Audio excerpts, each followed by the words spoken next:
রমজান মাস আত্মশুদ্ধি, ধৈর্য এবং সহানুভূতির মাস। এই সময় মুসলিমরা রোজা পালন করে, যা শারীরিক ও মানসিক ধৈর্যের পরীক্ষা।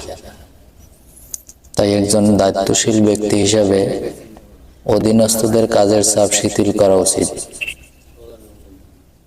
সারাদিন উপবাস থাকার ফলে কর্মীদের শক্তি কমে যায়, ফলে স্বাভাবিকের তুলনায় কাজের গতি কমতে পারে।